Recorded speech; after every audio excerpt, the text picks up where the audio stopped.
Und hören wir noch Amélie, oder? Nobody stand the fight.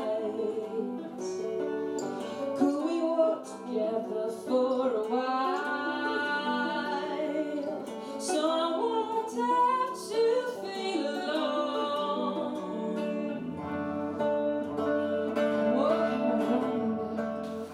Jetzt wollte ich ganz herzlich Rebeca einladen.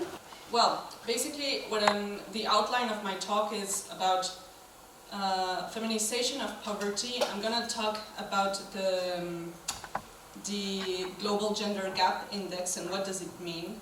And we always have to keep in mind that these indexes aren't really a measurement of poverty. You cannot really measure it. However, they give us a guideline of what can be done and where can we improve. And then I'm going to talk a little bit about the case of Mexico and regional cases, and I'm always going to do comparisons between Mexico and Latin America and Mexico and Germany. I'm going to talk migration as well. Yeah, somehow we need to agree in a definition. There are many definitions of what poverty means. I took one from the Beijing Platform for Action that says, okay, poverty has various manifestations, including lack of income and productive resources sufficient to ensure a sustainable livelihood. Hunger and malnutrition, ill health, limited or lack of access to education and other basic services, increasing morbidity and mortality from illness, homelessness, inadequate housing, unsafe environments, and social discrimination and exclusion. It can also be characterized by a lack of participation in decision-making of civil, social, cultural, and political life. And one thing that we need to keep in mind is that there is poverty in every country, no matter if it's a rich country or a poor country. However, in poor countries, normally we can see mass poverty, as in rich countries there are mainly pockets of wealth or pockets of poverty. And then there is feminization of poverty, and I don't want to repeat what Corina said, but basically we focus on this term feminization of poverty to identify how women live poverty, and another thing is that women constitute the main part of the poor people in the world. So depending on how you measurement, for instance, this Oxfam, it's not an institution, it's an organization, says that around 70% of the world poor people are women. And moreover, the increment of poverty, it's larger in women. So it's not only there are more poor women, that also they get poor faster. Among this definition of poverty, there are situations that are experimented by women more extremely, like the lack of participation in decision-making processes, the low participation or almost exclusion of political systems, the responsibility of double and triple working hours. As Corina said, this means paid and unpaid labor. And not only that, another situation that is quite new is that usually poverty is associated with unemployment. But this is not the case anymore. There are many people who have a job and still have not enough money to pay everything they need. And among this group, women constitute the majority because of the jobs they have, because there are still this patriarchal prejudices that women don't need a very high salary because they're not the main sustenance of their family, which is not true anymore. We see also the increase of women in poverty, because many of them have become the main sustain of their family, or if not the only sustain of their family. So there are some good news and some bad news. So in the case of Mexico, for instance, here I'm going to do a quick comparison. The good news is that Mexico is one of the most improved countries. So it means that in the last years it has improved certain indexes of parity. And this progress, it can be associated with the fact that in this last administration, the number of women in parliament increased from 50.8% to 42%. So this is good news. But there are many bad news as well. if you see the economic participation opportunity is very bad, it's 57% more or less. And then this is hard to measure because here you say, okay, the number of women that participate in economy, it's this one, but it's very difficult to count the number of women that work in informal jobs, which is very common in Latin America, jobs that aren't really registered by the tax office, for instance.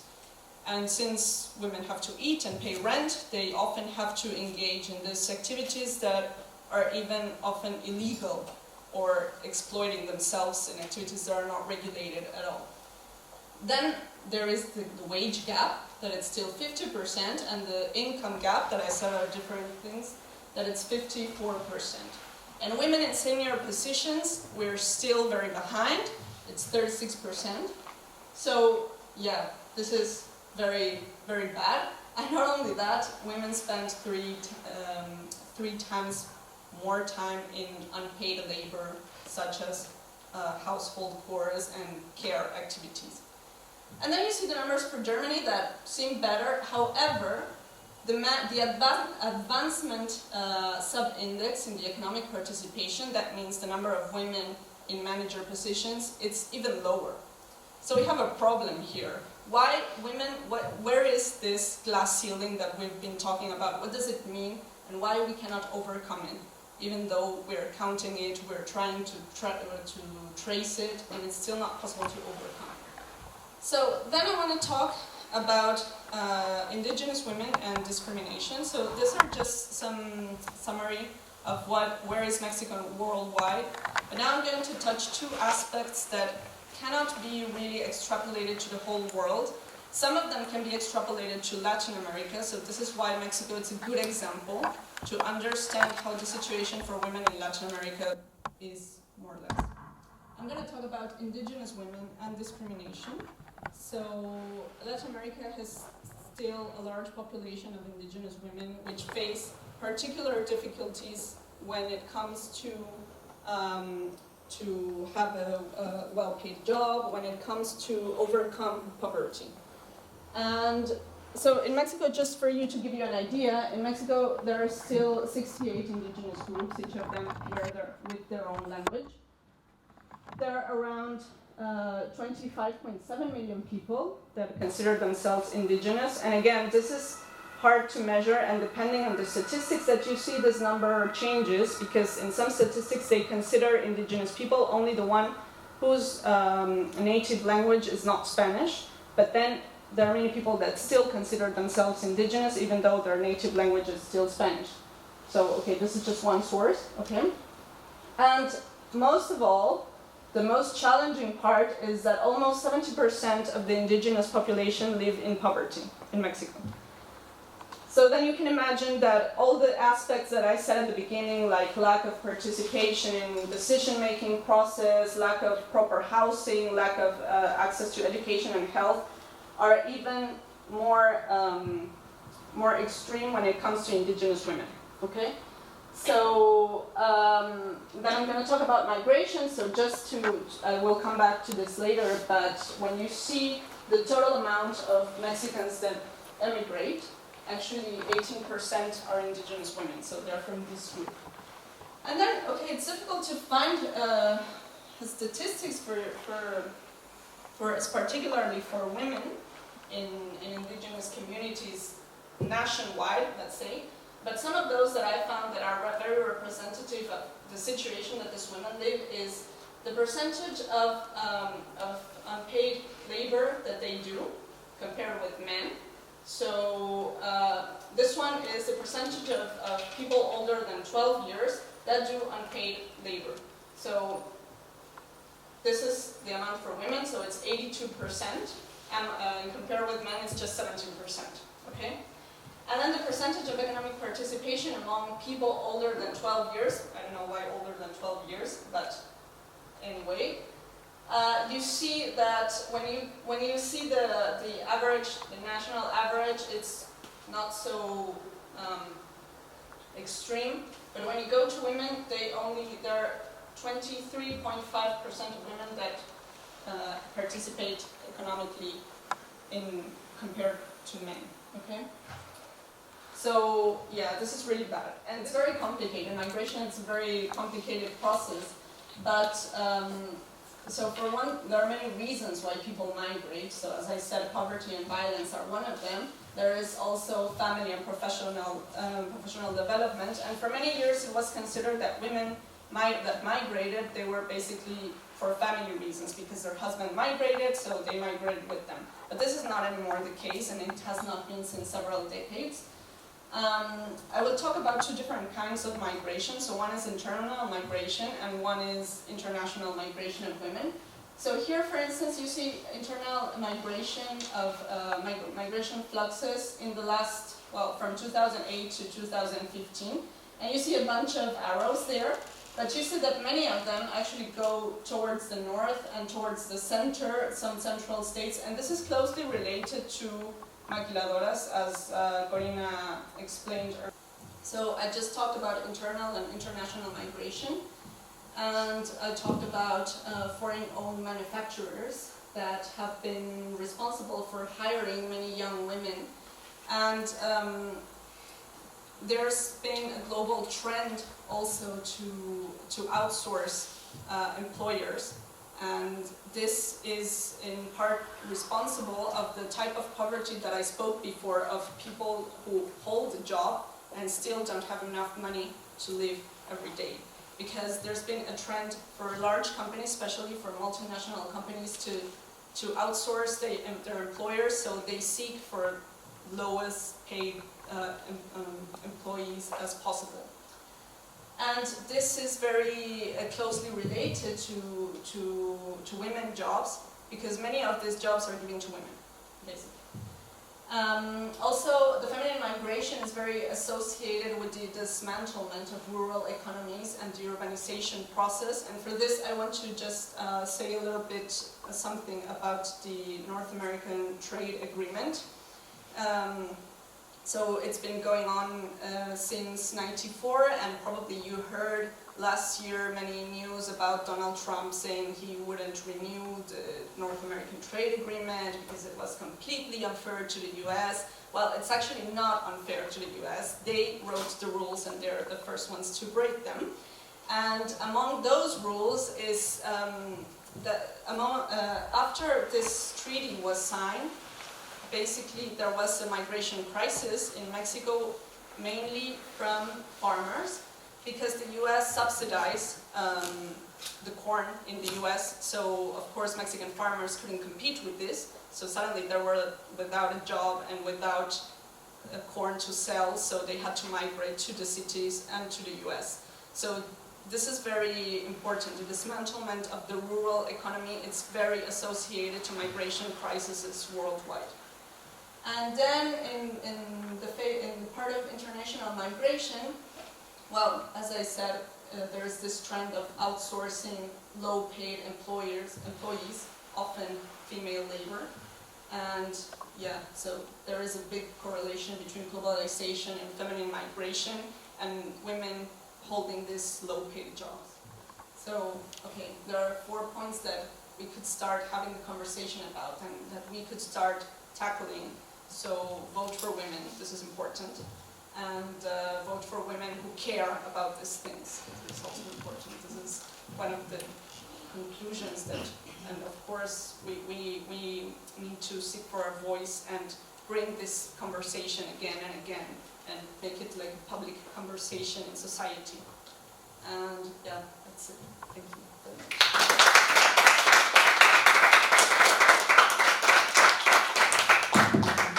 Vielen Dank, Rebeca, das war echt super. Also diese ganzen Zahlen und auch dargestellt und erklärt, wirklich super. Und das ist mit einer Gruppe von jungen Männern, freue ich mich wirklich sehr, dass die junge Frauen aus Lateinamerika hier in München und hoffentlich eben halt in Deutschland aktiv werden gegen diese Problematik in Lateinamerika, weil es eben unmittelbar zusammen mit Deutschland, mit Europa zusammenhängt. Man kann das einfach nicht so sagen, das gehört, oder das ist deren Problem, ist es aber nicht. Waffen werden hier produziert und dort verkauft. Und ja, und wie gesagt, diese Outsourcing impliziert auch dort billige Arbeitskräfte eben halt in Anspruch zu nehmen, dementsprechend die Ursache, also und eben Wirkung von solchen Maßnahmen. Nochmal vielen Dank und ich hoffe, wir machen weiter in der Richtung und klären wir auf und verlangen wir hier andere Gesetze. Ja, und jetzt gibt es Platz für Fragen von eurer Seite an Sie, an mich oder Erfahrungen von euch. Ich bin Karen. I will speak in English.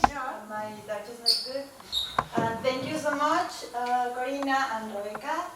I was working in Mexico, like with migration, and I just would like to add to the excellent presentation that Rebeca did, the other side of migration. Like, it is like migration is the example of this, this figure of poverty about women. Why? Because, in the other hand, most of the people that migrate are men, first of all. Like 60 or 70% that migrants are men, mainly.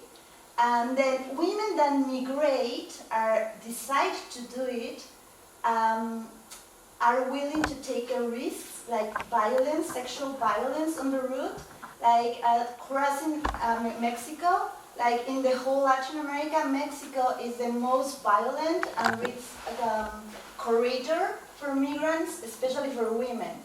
Like when you enter to Mexico, if you're a woman and men, but mainly women, you suffer the risk to suffer sexual violence, which is something important because we are being used as a weapon through our bodies. So this is another shock aspect, like how women in these scenarios about migration tend to be considered less. And other thing like migrating as women is at least crossing Mexico is like when you do it in an irregular way, because that's something important, like to make the difference, like when you move with documents, with a visa, and when you do it in an irregular way, that you are exposed to different risks, it's that you reproduce these gender roles. Wie können wir draußen, wie gibt überhaupt eine Lösung als Frau, wie können wir weiter kämpfen, weil man kämpft und dann am Ende bist du müde. Ja, so ist es. Ich bin seit 40 Jahren in diesem Kampf. Und heute stehe ich hier und habe ich oft den Eindruck, was haben wir erreicht, was kommt schon wieder, dass die Frauen zu Hause bleiben, dass mehr Gewalt gibt, mehr Vergewaltigung. Die Politiker eben halt im Parlament werden die Frauen immer weniger. Und so bitte? Nur als Hinweis. Also zum Beispiel hier in München gibt es viele Einrichtungen, in denen Männer nicht Kinder, also oder keine Kinder wickeln dürfen. Wickeln dürfen. Und ja, wer wickelt jetzt den Nur Kinder? die Frauen. Die Frauen, obwohl sie da arbeiten. Also, ich finde das Unrecht. Aber warum sollen sie die Kinder nicht wickeln? Weil die Gefahr besteht, Weil sie Männer sind. Und wer entscheidet das? Weißt du es? Die Leiterin. Aber ich glaube, dass man manche komische Sachen erlebt. Mit Männern? Mit Männern, leider. Deswegen, wenn du als Mutter, du bringst dein Kind in eine Einrichtung, am Morgen, sie sind da den ganzen Tag, du bist ruhig, wenn du weißt, dass eine Frau ist dabei und sie kann besser mit deinem Kind angehen. Ja, aber das meinen wir, aber ja. Es gibt auch die andere Möglichkeit, dass die Männer das auch lernen können und eventuell am Anfang eine Überwachung oder Kontrolle. Aber viele Frauen, Mutter haben kein Vertrauen. Ja. Es gab ein paar Mütter, die haben immer gesagt, ich bin ruhig, wenn mein Sohn nur mit einer Frau ist. Was ich dann interessant finde in der Beobachtung, wenn ältere Frauen sich treffen, Frauen von Männern, die doch aus einer Zeit kommen, wo Frauen den Beruf nicht machen durften, nur einen Diakon heiraten durften, wenn die dann mit den jungen Frauen zusammenkommen und manchmal ich fast so ein Gefühl habe, die schimpfen über die Jüngeren, was die alles jetzt dürfen und machen, und das war zu ihrer Zeit noch nicht so. Und irgendwie verwundert, fehlt manchmal die Begeisterung dafür, dass keine Begeisterung da ist, sondern das hat es zu meiner Zeit nicht gegeben, das finde ich teilweise nicht gut. Und wo ich dann überlege, Frauen wie Frau Merkel in dieser Position, Frauen, die aus einer anderen Zeit kommen und sehen, wie junge Frauen etwas erreicht haben, dass die dann das nicht mitpushen. Freuen wir uns sehr und hören wir noch Amélie, oder? Want to perform, nobody's there.